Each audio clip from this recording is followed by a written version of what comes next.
Welcome to the big 12-inch whatever video. Anyway, Music we're going to talk to chat. Chris today. So with no further ado, say hi, Chris. Hey, Chris, how are you? Nice. David? Good morning, Always everyone. a pleasure. Well, it's quite late here in the United Kingdom, Ireland. I had a wee sleep, a power nap on the couch. I'm just about awake, but at least I'm not sober like you. Yeah, this is true. Tell us about your personality. I appreciate you staying up there. Well, I had a bit of fun on the couch with a few beers and a little bit of Christmas TV, so I'm okay. Tough whole day, but I'm here for you, buddy. I appreciate that so much. Ned, tell us about your personality change. What's going on? What's that? Yeah. I hear there's a lot going on in the diet front. You're a changed man for the last 2 weeks. Tell us about it. Oh, yeah. As a matter of fact, I have. I decided to go ahead and go with the hormone treatment. And as soon as I'm done with that and some counseling, I think I'll be ready for the procedure. Should be good. Is it going to be painful? They say, I don't know, I might have to have 3 separate surgeries. Should be good. Well, Chris, you look great. I mean, that's the one thing. I feel good. And I've already got a Soma catalog or Victoria's Secret catalog, picked out for you. We're going to get you the support you need. Man, I'm pleased. As a matter of fact, I went Christmas shopping today. I stopped into Pink. I don't know if you've ever been into Pink. And that was awkward. It's like Victoria's. Well, you don't have it in North Carolina, or wherever you are in Hicksville, North Carolina, probably. But it's like the sister company to Victoria's Secret. The wife wanted some underwear. Of course, it's not anything fun. I can't get lace. I can't get G-strings. It's got to be like the cotton boy shorts. And I walked in there today, and amazingly, if you just pretend like you're lost, anybody will help you find anything in there. Well, how can I help? I need some underwear, like just the cotton ones with the little, Anyway, whatever. Insignificant. The missus asked for underwear for Christmas, and so I went to, she just wanted plain old normal underwear.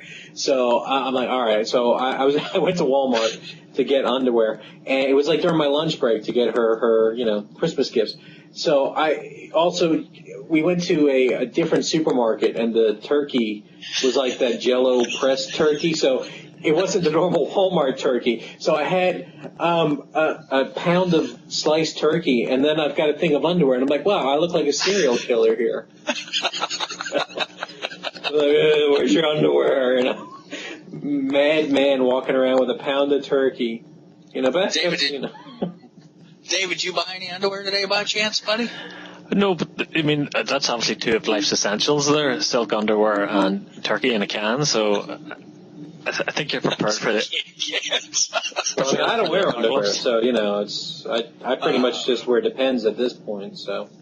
But I'm trying to understand. Victoria's Secret has a sister company that also sells lingerie, so it's just the same company. It's an uglier sister. Well, no, it's like what it is. It's like the Walmart of Victoria's Secrets. I mean, basically, and so in the States, it's the uglier, poorer sister. It's like Victoria's not so secret. And in the States, especially with these college girls now, hey, I got video now. I can see David. Whatever. Anyway, in the States now, if you're like walking at the park and you see these some women, some ladies that probably should wear bigger pants, all you can see is the P and the K from the Pink on their whatever. It doesn't matter. Well, You've been involved in the Facebook vinyl community page for some time and have probably witnessed most of the dramas and scrapes that have happened, including my own banning for posting Ned's anti-crate junkie video. Which particular soap opera episode do you remember as being the best?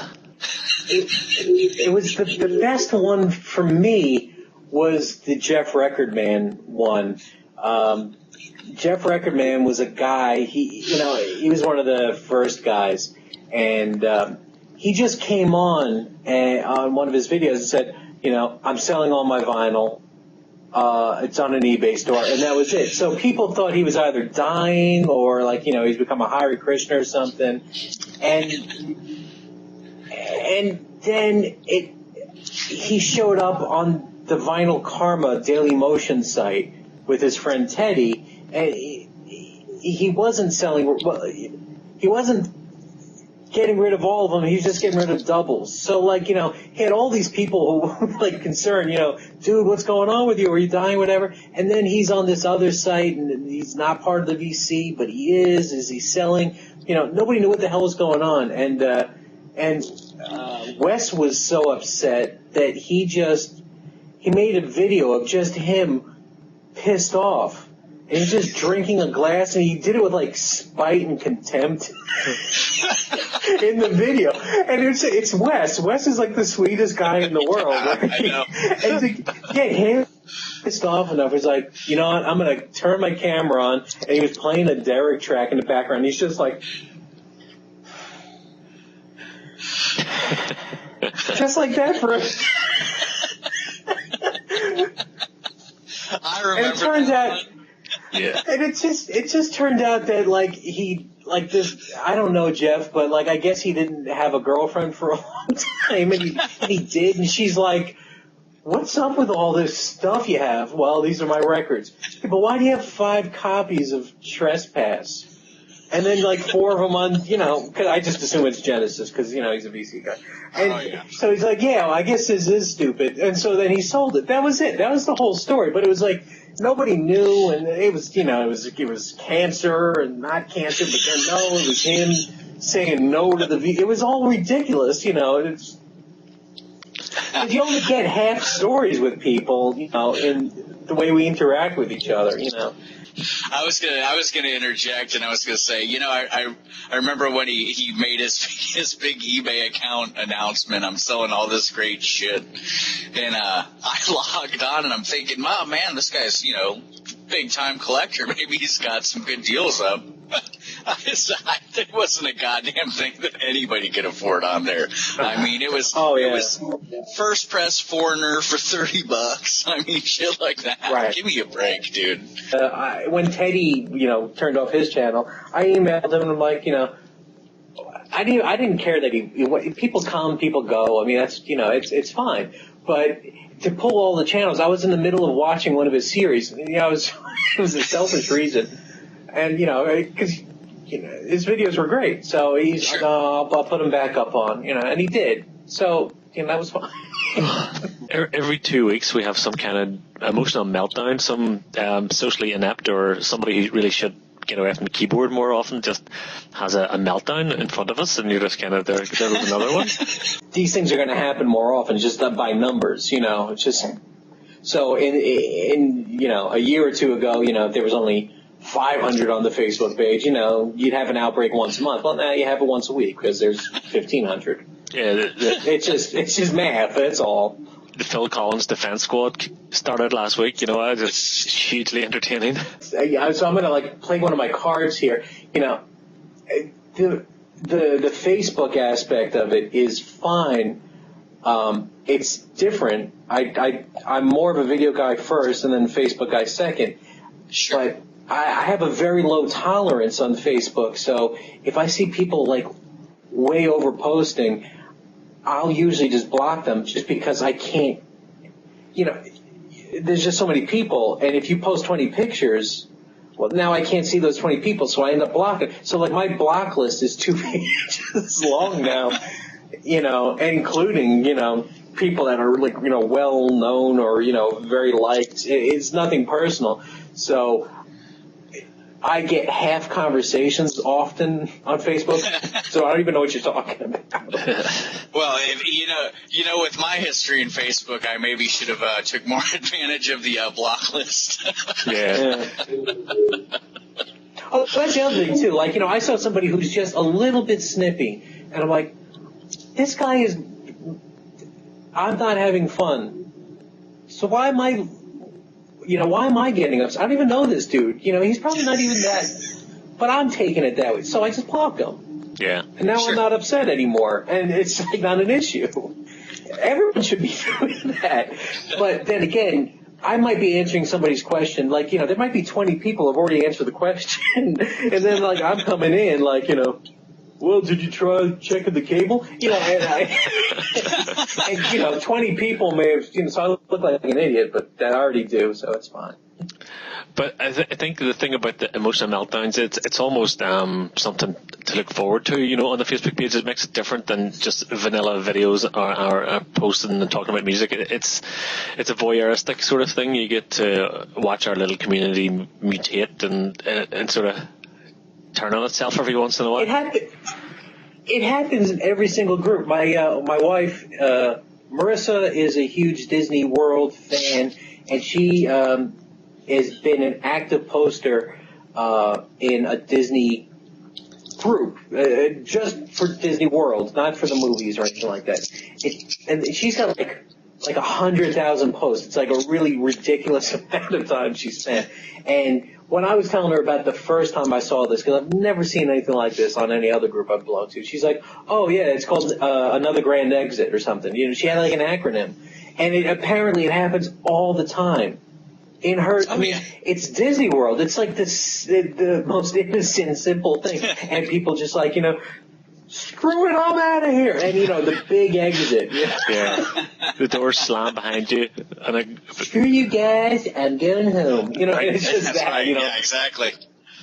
So, and I've quit so many times now that it doesn't even have an impact anymore. So nobody notices. all right. The video ones are the best, though. I mean, those are the ones that those are great. Now, see, I've never done the full-blown exit video. I should, though, just for fun, just to see how it would look. Well, I did, but I just did it as a goof. You are also known as the Thriftmaster. You pick up loads of good records, clean them all, but yet you don't actually have the time to listen to them. Why not give up? That's right. Why not give up thrifting and just buy killer records you want in your collection, only less often? Is it the thrill of the hunt, or is it just that your taste is just so expensive? Expansive? It's I know it's a cop-out saying a little bit of both, but it's the hunt that is the fun for me. I've got great music on CD. It doesn't have to all be on record. That's the one thing about me. I enjoy record collecting. I enjoy records, not just vinyl though. Albums. And it's about the music. So, I've got great stuff on, my MP3 player, and that's fine. I'm fine with that. I don't need to have a $30, for example, the Polyphonic Spree, right? I'm always a big proponent of that band. The best album from them, Together We're Heavy, it was only released in the UK, a double album. It's missing one song. It's missing the last song, and it's £50. But the CD I got was $12, has that song. It was recorded digitally anyway, and it came with a bonus DVD of the making of. Yeah. Why am I going to spend $100 for something that I got a better version for? And it, I enjoy the music just the same. And that's what kind of interests me about you is you're definitely a realist in the VC. I mean, you're one of those guys that's kind of when you want to say something, you say it. I mean, there's really no holding back for you. And the fact that you can, you collect CDs, you collect quad DVDs, you collect records, you don't give a shit about MP3s. You'll collect those just the same. And I think that a lot of that gets wrapped up in some of these VC videos when I see, these 21-year-old kids holding up a stack of 30 brand new reissues or, just big money stuff. And it's almost like it's what's the word I'm looking for? Like this is what I got and it's better than what you got kind of game. Well, yeah, your buddy Memphis Jim said it best. It's baseball card collecting. Sure, absolutely.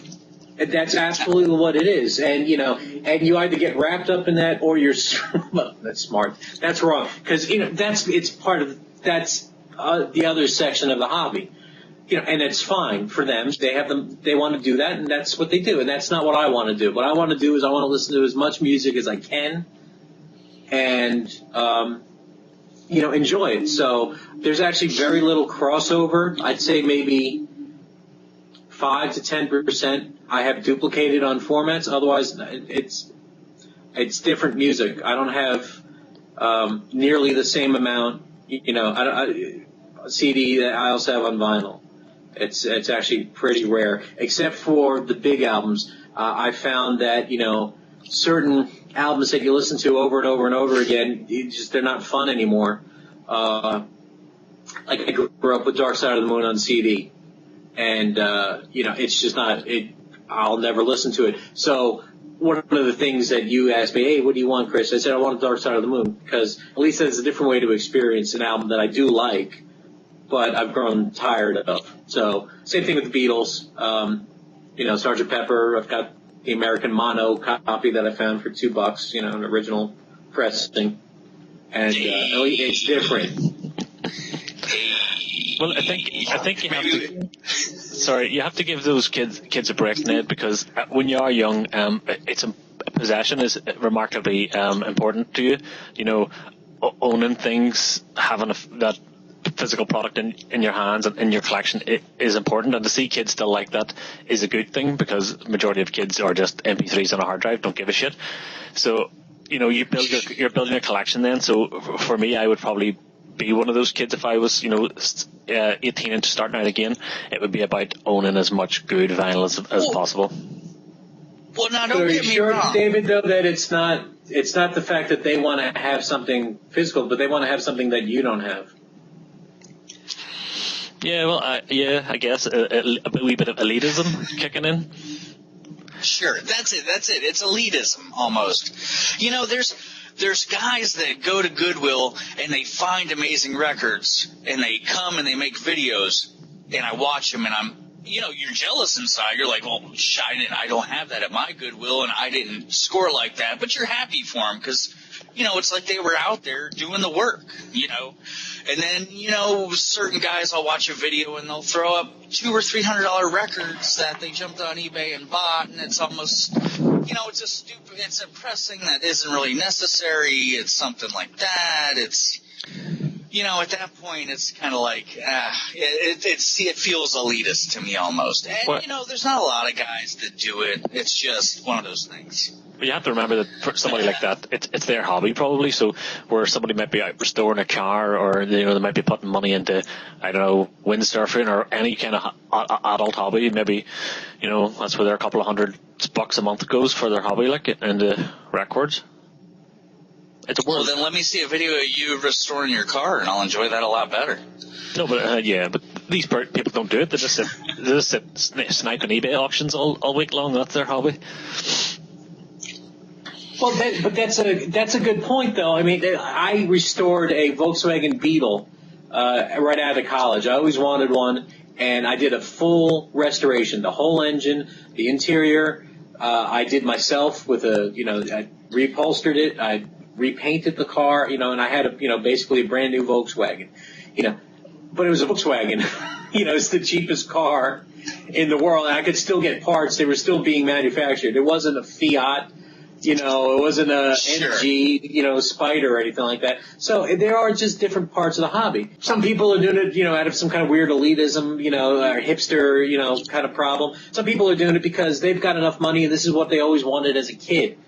So you get some guy, I'm in my 40s now, I just turned 40, but, some in the 40s and 50s, they always wanted the Sansui, right. So they had it restored. Instead of finding it for $20, though, they spent, $500, and then had some guy recap it for them for another $500.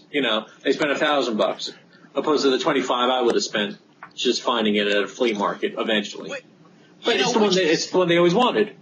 Which is fine. And, I am complete with that aspect of the hobby. It's cool. But, and I guess when I initially made that comment, and, I'm not trying to backpedal on it too much, but it seems like I mean, how can you possibly buy that many albums and have that much time to really dive into those albums and then pump out another video the next week with, some of these guys? Almost. It's baseball card collecting. A lot of it is. And, you're right. It's a part of the hobby, and it's great to have the means to do that. And David's right. I probably would snag a lot more of the stuff that, I can. From watching videos here and on the Facebook page, at least once a day there's something. I'm making a mental list. I have to own that in vinyl, but the list isn't getting any shorter. It's only getting bigger. So collecting vinyl for me is getting much more difficult the more I get involved through YouTube and Facebook, because it's just making me want more. And a lot of them are, classic albums from the past, and a lot of them are stuff coming out now, and it's just, I'm overwhelmed with the stuff that I want. That it's depressing. Luckily, I've got that. I mean, I certainly was that kind of a person, and I've broken that. It took years, to break these habits, but I have. So on Facebook, we were all talking to each other, whatever, in our little group. There was a band I've never heard of before called the 3 O'Clock, right? And I heard a song because it was a YouTube recommendation. I heard, I'm like, wow, this is a great band. They were from the early 80s. They say they're punk, but they're not punk. I don't know what they are. They're closer to new wave. So their record was available. I could download it with a bonus EP for $9 or buy it without the bonus EP on vinyl for $15 shipped. I went for the $9 version. And that's just a lot of control, I think. Yeah, I don't think I would have done that. I don't think anybody else would have done that. I think everyone else would have bought the record themselves, but Sure. I get into that issue now without, a lot of the shit that you guys know I listen to isn't necessarily acceptable in my house per se. So, if I don't have some sort of MP3 product to back that up, I find myself now just kind of limited with that, because I don't do the whole porn virus, illegal download thing, trying to hound down records. But to me, it's like Chris is smart enough to go out there and get a dodgy download of anything he wants. You're too stupid to do it, so you're actually you're actually getting the credit card out and going and buying things, by choice. And I'm sitting here. I think I've only ever bought one album ever, for an MP3 download, the Sufjan Stevens one that was download only, and that's the only one I've ever bought. So, we're three different consumers here. Why don't you email me the information then? Because I'd like to get in on some of that. I'd like to hear some of this. Chris, you have a history in TV and mass communications, or mass media, as you guys call it. But yet you came out the other side as a man of the soil, so to speak. Tell us a little bit about your post-university history and how you ended up here. Sure. I originally went to school for film. I was a film major, but I knew that, I wouldn't be working if I worked in film. I figured I'd have to work in TV.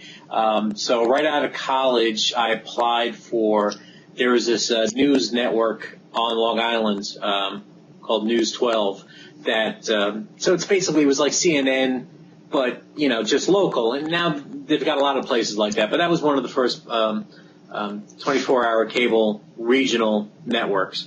And I wanted to be a cameraman. I was a cameraman, cinematographer in college. That's what I was studying towards. So they asked me if I ever worked with video equipment, and I said yes, which was a lie.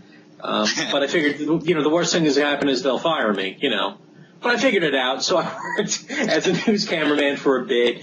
It was freelance, and then they finally opened up a full-time position as a live truck guy, the guy who sends the signal back to the TV station, satellite and microwave. So I became that for a while during the Flight 800. That flight that crashed on Long Island, I was, extensively doing that. The first week I was on body bag detail with the camera, and then the rest of the time I was transmitting, press conferences and stuff like that. And after a few years of that, I was originally going to be, slightly artistic guy with the camera, and then I ended up being an engineer. So position opened up as helicopter photographer for the news. So I did that for a while as well. But I got tired of that as well. It sounds like a cool job, but really, when you're up there, you're just looking at ants, and, and after a while, once you're up in the air long enough, I'd go to sleep, or I'd eat, my egg muffin up there. Like, it meant nothing. It just, after a while, it's just not really that cool. Like every job is like that, So, that division, also there was another division, part of like the sister networks or whatever, for Much Music, which was a TV music channel that was supposed to be competing with MTV, and I worked with them and women's entertainment and AMC. By this time, Marissa, I met her at the news station. September 11th happened, and the one day we wanted to be home because we were in New York, and they were not in New York, but we could see and smell the smoke, but we're 15 miles away. The one day you wanted to be home, and she had to rush in. Luckily, I was out of the news at that point, but same thing. So we had a change of what are we doing with our lives. The news is the story every day. It's when somebody's mad at somebody else. It's just the people change. So that's, again, it's the same job. So she wanted to get into her first love, again, of horses, which is something that, she didn't think she could make a career of. Her family didn't think she could make a career of it. So she got a job as the stable person.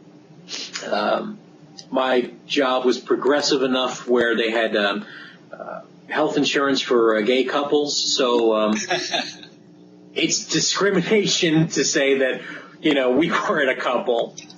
And so we were able to use the gay couple health insurance, but with a heterosexual couple. So I was still able to give her health insurance, and she went and did that. And one day she said, I'm never going to be happy doing this for somebody else. I want to do it, for myself. Because on Long Island, there were 70 horses and 10 acres. I mean, it just wasn't really a horse area. That's just the reality of it. So I was, after working enough for somebody else, I wanted to give a shot of working for myself. So we both came together and said, all right, let's see if we can make this happen. And she looked for about 6 months, couldn't find anything. So while I was at work, 10 minutes, I found this place. And we moved down here, I think 3 months later. We just made it happen. Yeah, that's how it works at my house, too. It takes her 3 weeks. I can usually do it in 15 minutes. I mean, nothing there. Hey, now, Chris, you had said you didn't get a chance to explore your creative side. But I'm going to beg to differ on that fact. Now, bear with me because now audio is going in and out. As a matter of fact, my fat ass just broke 2 crates I was sitting on. Oh, shit. Hang on, I got no chair. Like fractal patterns, these sinister tendrils scratched their aching need into the sky. The chemistry of substitution burrowing like clusters of maggots into a seething pit of shame. What manner of evil led this peculiar boy to a remote cemetery? Was it merely a desire to commemorate the memory of a recently deceased loved one? Or, in fact, an uncanny force compelling him further into a vortex of stark, chilling terror? Nihility emerged, a phantasm who initiated a journey into fear. Who could have predicted the pulse-pounding mayhem that ensued when Tom Thumb entered the land of the giants? A mind-boggling magnum opus to set your teeth on edge, shot entirely in Copenhagen, Denmark. But I was led to believe that you actually filmed some of this. Yes, I can only read it because I don't want to mess up my internet. But yeah, that's the Nick Zed film. Oh yeah, that's true. That's all Tom, who made that happen. And it's just Tom gets the credit for all of that because I mean we were we would still go into Manhattan all the time to see these indie bands or these underground films, and we fell in love with this guy, and I didn't think anything of it, and then Tom called me up and was like, "Do you want to shoot a Nick Zed film?" I'm like, "Yeah, of course I do." So.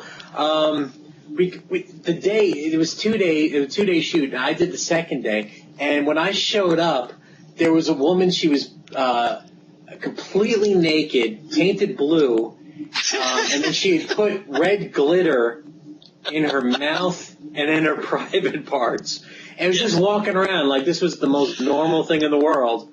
And I just wanted to be New York cool, so I was just like, all right. And then I think there was a big black woman suckling a midget on that shoot also. I'm just gonna tell you my thoughts. I'm not an art film guy by any means, but when I watched, and I guess that's an entire DVD on that link, and you should revisit that. And if Marissa hasn't seen it, maybe watch it with her.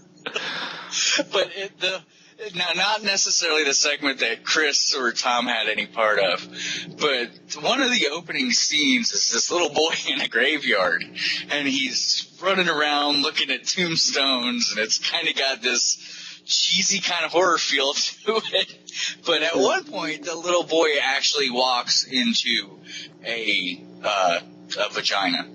It's and then I read a little bit about Nick Zed, and fascinating guy. He's got a book that's great. It's like Totem of the Depraved, I think it's called, and it's just a great book. It's a really good, compelling read, even if you don't know anything about him. So but it's funny, right? So there are these like weirdo New York. I don't know. They're not arty. They're like beyond. They're heroin addicts, right? And the day before I wasn't there, but apparently, because Tom was there both days, I think, and the guy's like, "You want me to cut myself?" And Nick is just like, whatever you want to do on camera is fine, because that was the point of this one thing. And he just he's just carving words into his chest.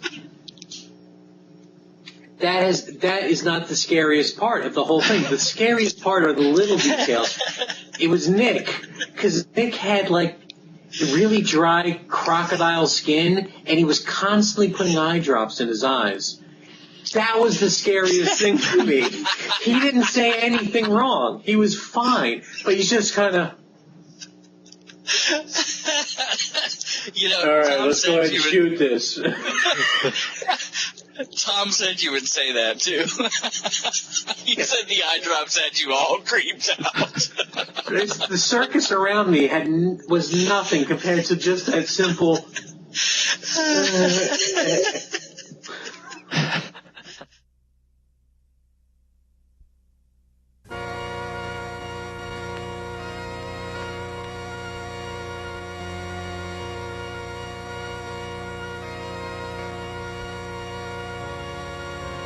Sanctify this place. Protect us from evil. Behold the power.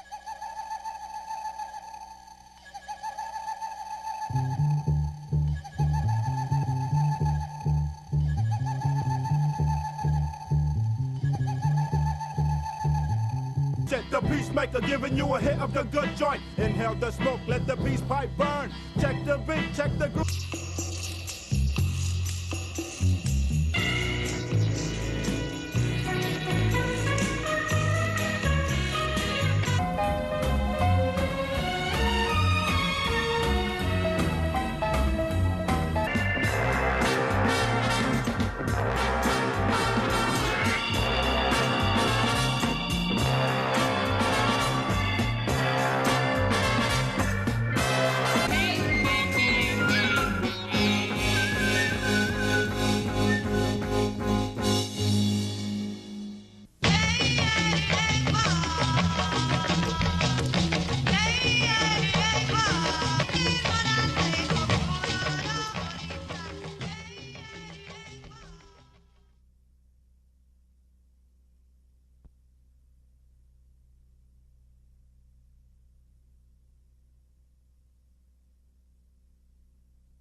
Chris, one word. Well, one word, then a couple more questions. Disney. Is it a chance for you? Disney.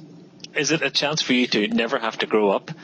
Are you just clinging to nostalgia, pining for 1950s America, that idealized dream that never really existed? Or is it just the cult of Walt? What's the story? The cult of Walt.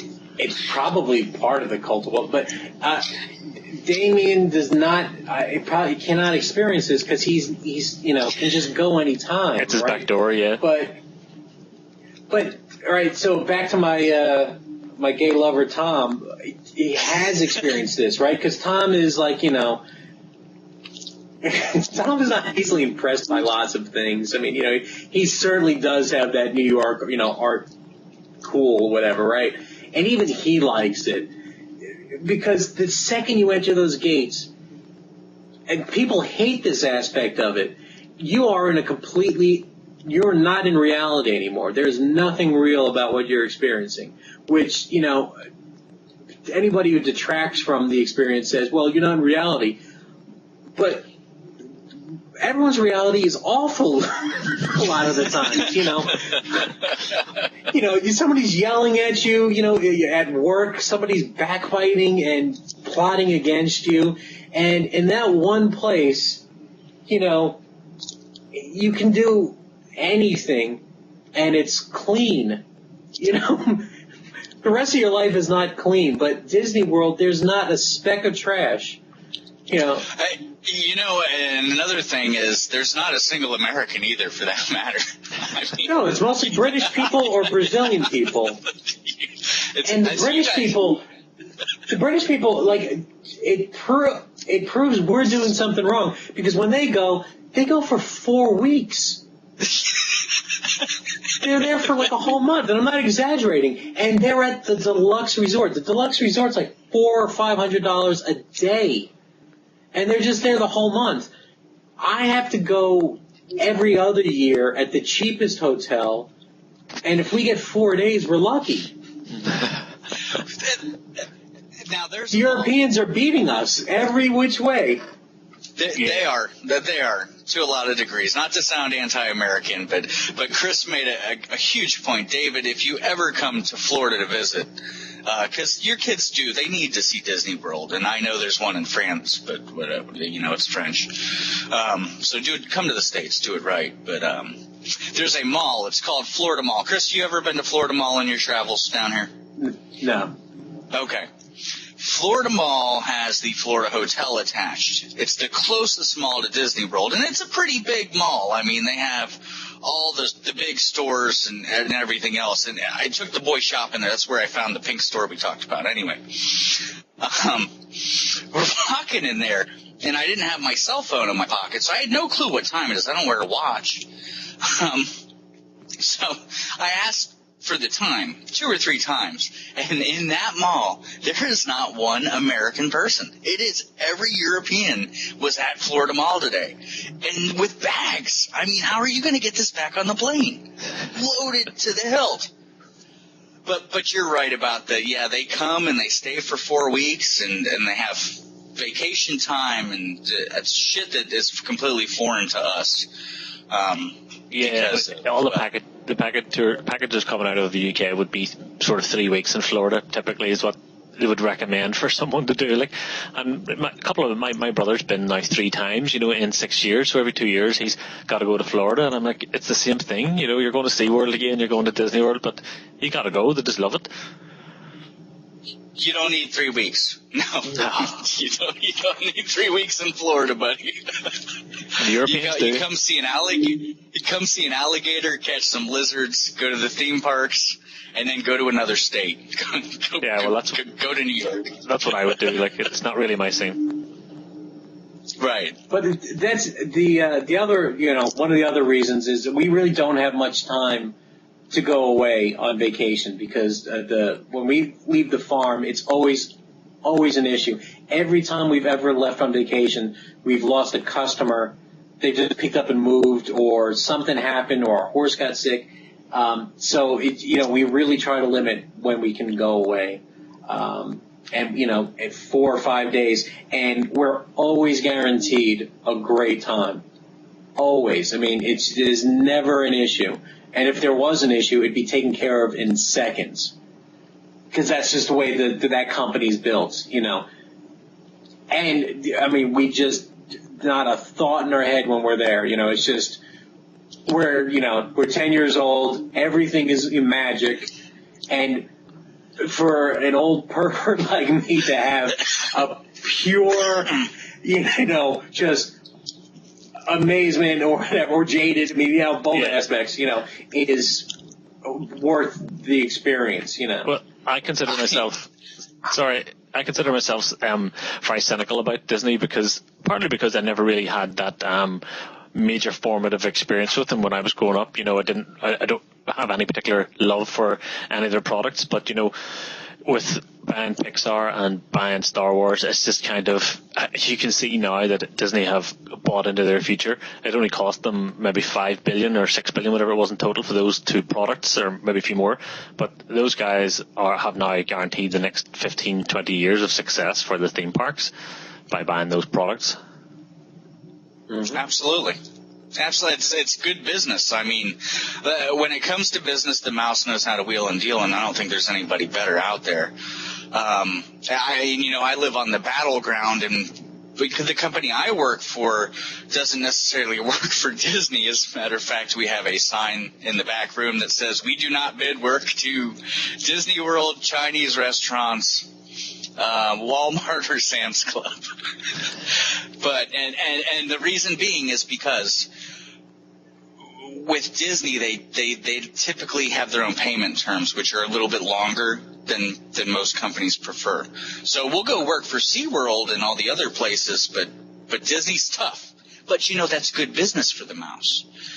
It's good business because it keeps money in the mouse's bank, and that's fine. And I do, we grew up, Chris and I, in the States. You have to grow up with Disney World. I mean, you don't have a choice.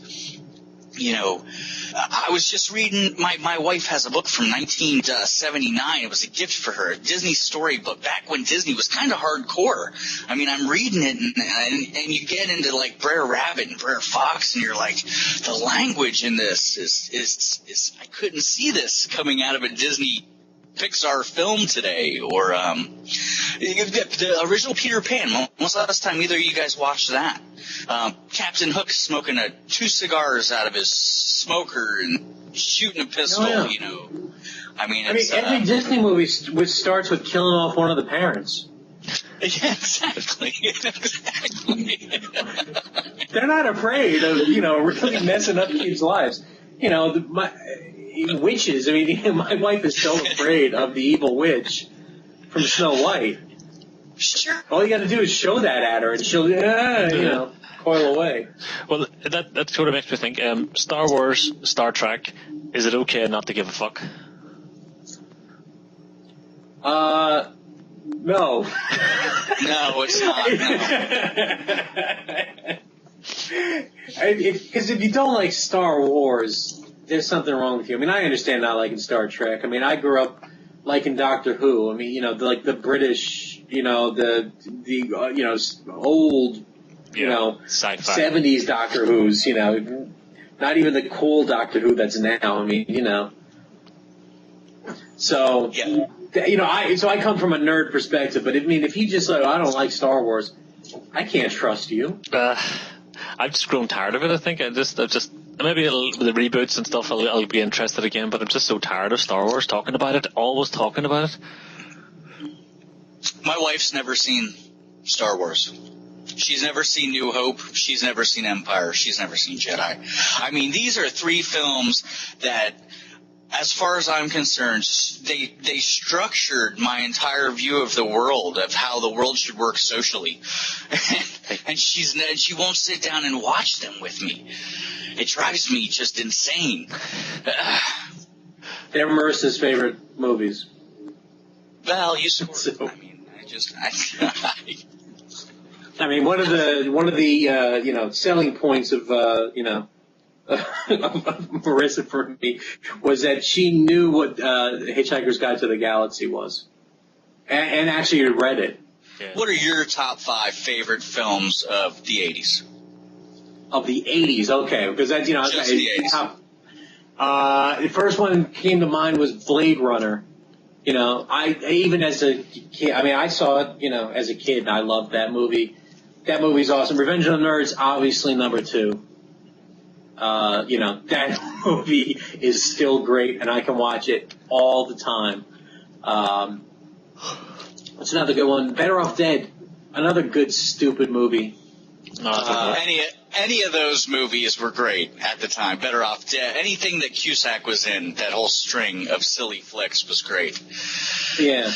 I'd probably go for the typical ones. I've always, and it's your fucking fault, America. Like, but you know, Back to the Future is probably everyone from my age group have a big love for Back to the Future because we pined for that lifestyle. You know, we pined for that America, sneakers, Pepsi, you know, the malls, all that kind of shit. We were just like from working class, run down the States in Ireland, looking at America like, you know, going back to the war. You know, the UK has looked up to America for a long time, and I think we kind of come out of that in the late 80s, early 90s, where basically because you managed to consumerize our entire country, so we don't look to us anymore for that inspiration because you have already conquered us. Stand By Me probably be up in my top 5. You know, I think that was 1990. Oh, was it? No, it was 86, I think. Nah, I'm not going to doubt you. You're probably right.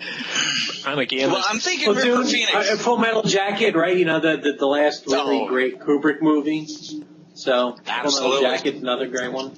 Spies Like Us. Classic. It's like, yeah. Almost great. It's just something off about it. I don't know what it is. American Werewolf in London. That was another great John Landis movie. That was 81. How about the what do you got? Flight of the Navigator. Is that an 80s movie? Or is that That's a Disney movie, isn't it? Yeah, that's a childhood 80s classic movie for me. And again, the same. Last Starfighter, right? Yeah. That's a better movie. That's better. That was definitely better. No, it's not better. Flight of the Navigator has an emotional dissonance that. How fuck are we going there? Last Starfighter, a video game. You fucking knucklehead. War Games is another great 80s movie. All of the Porky's movies. David, did you ever get the National Lampoon's movies over there? Yeah, we did indeed. Sure. The Vacation is fantastic, of course. There's Christmas Vacation, European Vacation. Oh, Rusty. I mean, come on.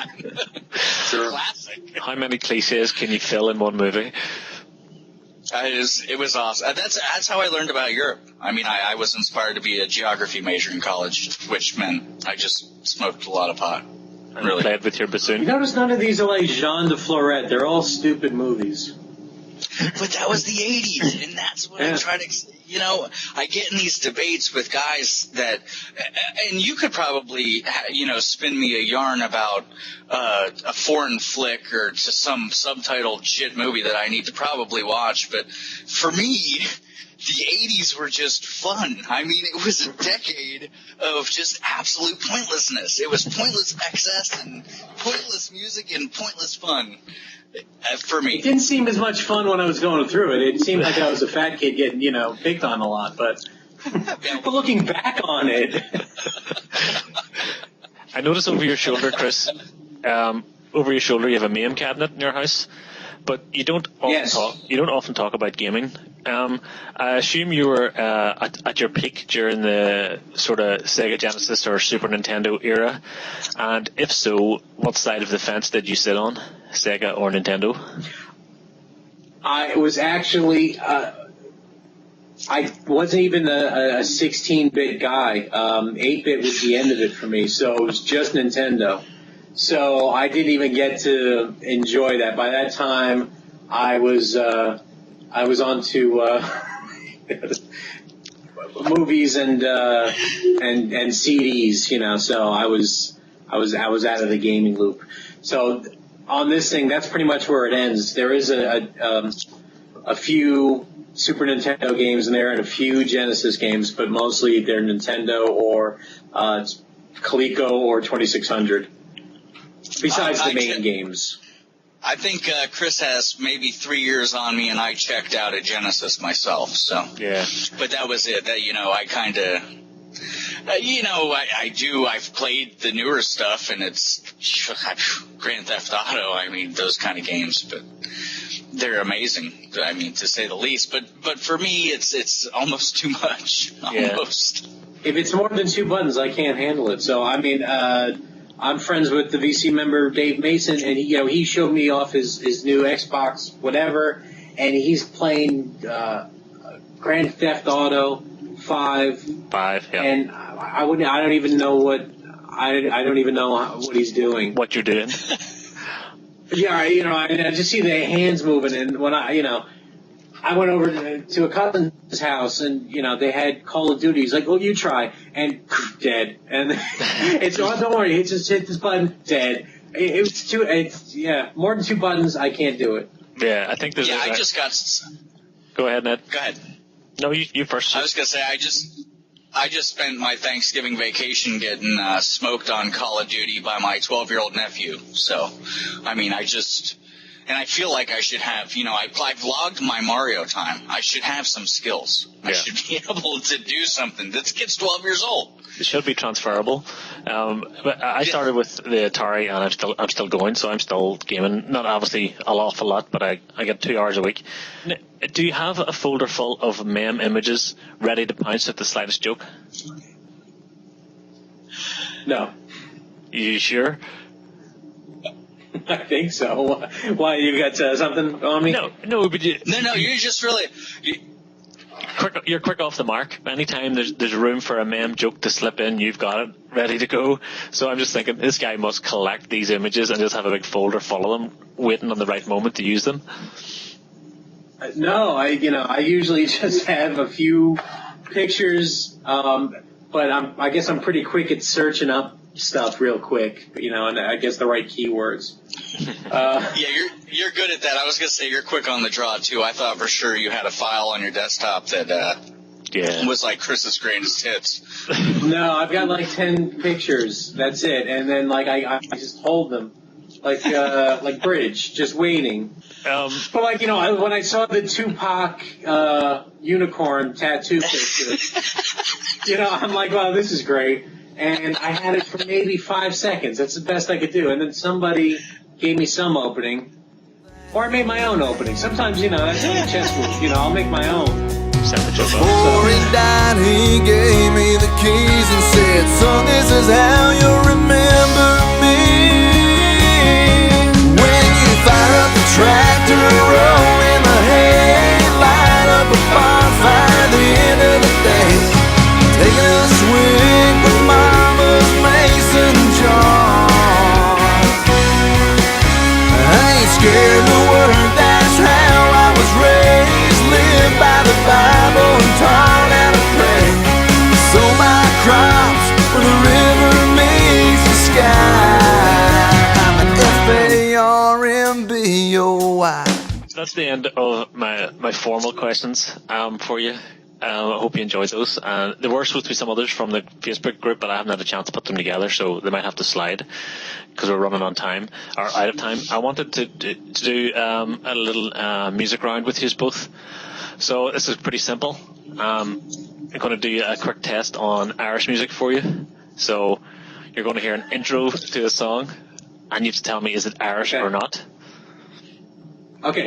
You got that, Ned? Irish or not? I'll give it a shot. I'm Italian. We'll see what happens. See the two of you. So I don't know how this is going to work because it's a pretty lo-fi solution that I have here. So as long as you can hear it, then the viewers will be able to hear it too. So here we go.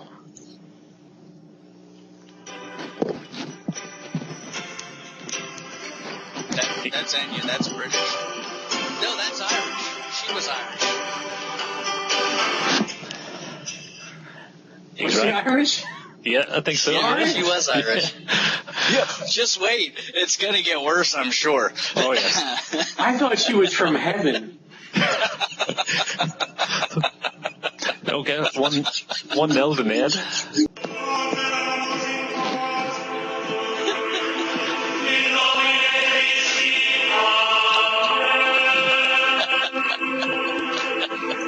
I assume these are monks and not Irish. That's Enigma. And the only reason I know that is because I used to do drugs. Lots of them. Yeah, that's Enigma. They're German. Ah, okay. Are they German? Yeah. Makes sense. Oh, this is fun. They had Carl Pilkington said when every time he does University Challenge, he just always answers egg. Assuming one time the answer's going to be egg. Sure.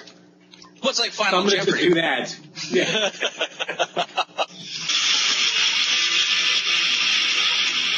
This is Doc Severinsen and the Tonight Show Band. Well, my guess was the Moody Blues. No, it's more modern. 1990s. Oh, I know who it is.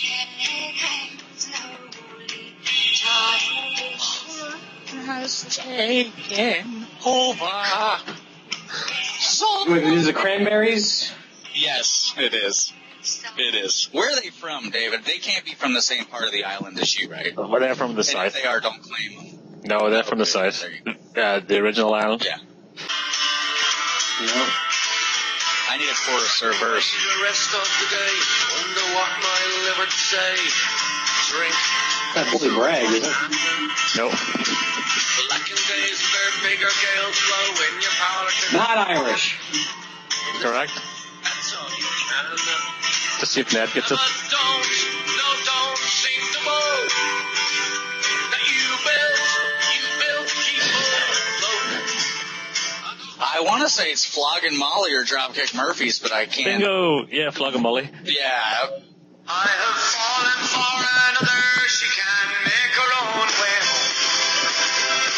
And even if she asks me now, and I let her go alone. I know the song, damn it. Do you know the song? She went to Sunday Mass. Dude. Don't she go up to receive, I kneel down there and watch her pass. The glory of her ass. I used to love her once. A long time ago. It's a real wedding I'll say favorite. Irish. It sure is. That's not Irish. It is, yeah. The Saw Doctors.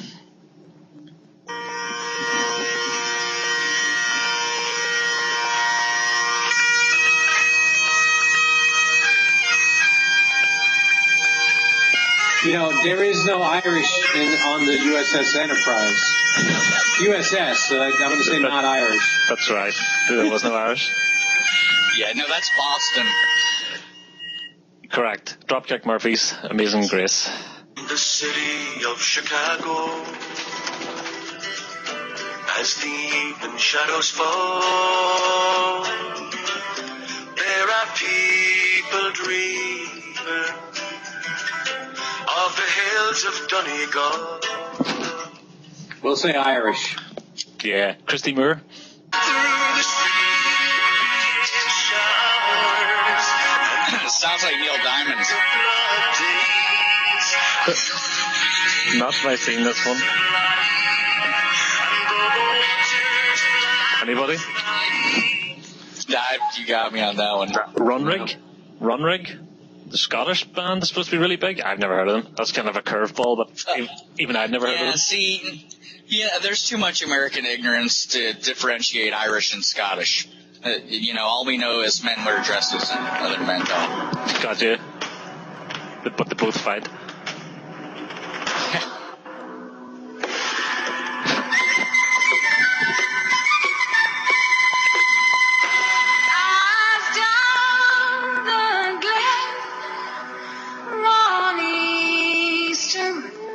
Sounds like Sandy Denny. Sinead O'Connor. Sinead O'Connor. There you go. Yeah. Yeah. I've got a smile on my face and I've got four walls around me. I've got the sun in the sky. I mean, it sounds like Richard Thompson. So. I was thinking maybe the Hop. This is Canada's finest Great Big Sea. We've got a fiddle there. Then it must be Irish.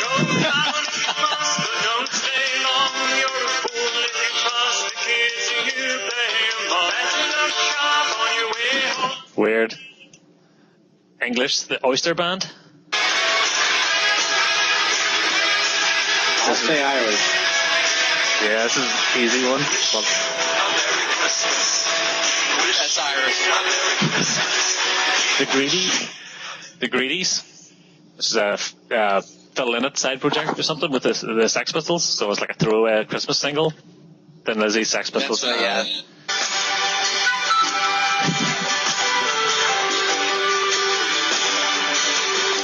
You own this, right? Like you paid for this. Yeah, well, YouTube Ripper. John Lennon is not Irish.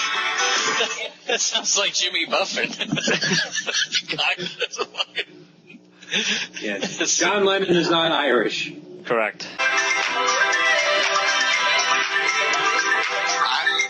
It's bad, dude. I can't even believe that lurks in your phone somewhere.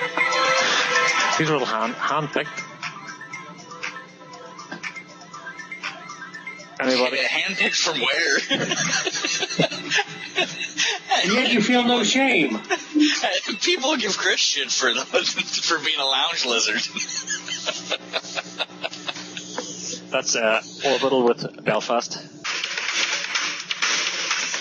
I will say it's Irish. It's not a multiple choice test. You can't just... Big Country? Oh, Big Country? Yeah. Where's Big Country? Is that Irish? I think they're Scottish. Yeah. Oh, well, see, again, that doesn't count. I'm looking forward to the follow-up game. Is it Welsh? Well...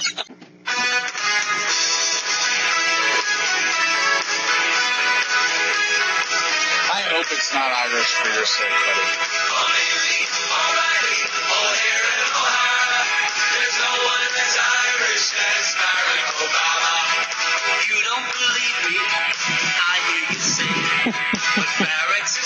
I just like watching you dance along to this. This was a radio hit, you know? Was it?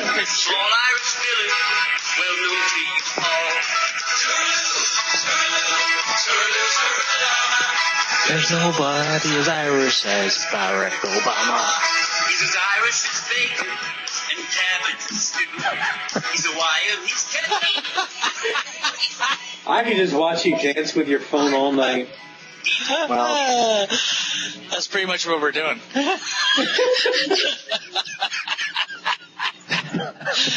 And now for the next hour, Dave goes to his email. I'm not complaining because it's 10 o'clock for me. It's 3 for him. Yeah. Upon reflection, I will be saying to myself, what the fuck was I doing? Sitting up at this time of night just to do a video.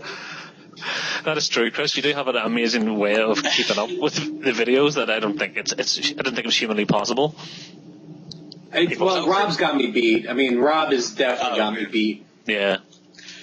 Yeah. Is it I mean, unofficial I've made competition? severe cuts. You know, I'm out in the middle of nowhere here, and the people I'm surrounded with do not like the things that I like. So the only way, the only real interaction I have with people that are, either have my sense of humor or music, appreciation or whatever is through this method. So for me, it's never really. I look at my records because I can just go get a picture of somebody holding up a record. It's really meeting the person who holds the record and finding out about them and joking with them. So, I comment on every video that I watch. And after a while, if you don't comment back, I usually stop watching you. But if you do comment back, you got a fan the whole time. Yeah, I usually watch every single one. Yeah.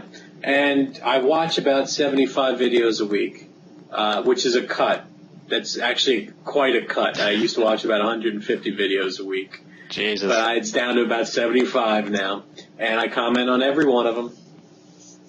And it might take me a while because, what I usually do is I leave a list, So when you make one, Weekly Rations makes one, I might get to it a month from now. It depends. Yeah. The shorter the video, the more likely I'm going to catch up because I do a triage. I watch all the shortest videos first. And anybody who keeps making 20-minute videos, they keep getting pushed down because that way I can interact with my friends more. Yeah. I'd rather reach a lot of people. There's a couple of obvious select favorite. I mean, I'm going to watch every Robert Z video usually within that week. But other people, it's going to go down a little bit. So we're playing favorites now? Yeah. Because you guys talking about punk music, I watched for an hour. I don't know what the hell you guys were talking about. I only knew maybe one of the bands or one of the songs. But I watched you two idiots talk for an hour, both stoned out of your heads, and I commented on it. And you know that I watched it, and I watched the whole thing. I know it. Because you guys are my friends, right? You're a good egg, man. I wouldn't sit through an hour with me, buddy. But Vinyl Karma that I really found heavy metal and Dr. Deadwax, because I'd never really watched them before. And, they have hundreds of videos, so it's difficult to go through their back catalogue without, wasting, so much time. So, again, I've go back a few and now I've started watching them, so they're on my list now. But, so I thought, I'll go and check out Tom's. I've never seen his channel before. So he's thankfully only 4, so I whizzed through his in a week because it felt easy to complete him, Well, he's in more of my videos than his own, so. Yeah, that's it. Yeah, so. See, I'm guilty myself of the, I have really, the time is so limited for me that I have a group of 20 guys that I just watch their videos. I don't go out and seek new videos or new guys to watch because I feel like my plate's full with what I got. It's at work, it's porn, or it's videos, or it's difficult for me. So I got to pick Tumblr. Usually. Tumblr. Sure. Yeah. Another hobby, huh? That kind of brings me to a close. So, Ned, have you anything else you want to fire by Chris before we end the episode? No, I had a great time doing this. I wish we didn't have all the technical difficulties. It's difficult with that division when you're on this format. You know what I mean? Like, I just lost David, but I can still see Chris. But I had a lot of fun doing this, guys, and I'd like to do another one. Maybe we'll dig up some more dirt on Chris. I'm sure it's out there. Any parting words for us, Chris? You guys, you revitalized VC videos a little bit for me. I thought, when you guys did the first show, that it was great. It was something that I hadn't seen before, and I really, really, really appreciate you guys digging into one person and finding out about them. So the one on Peter, I had no idea. I kind of knew that he made music once, sort of, but I didn't realize how extensive it was. Yeah. And that was great. So keep doing what you're doing. I love it. It's a lot of fun. So thanks for watching as well. Thanks for coming on because, it looks like it's going to be a good episode with next to nothing to edit down as well. So no mistakes from Ned tonight. No. Thanks for staying up late and not drinking too much. You're welcome, I guys. appreciate that.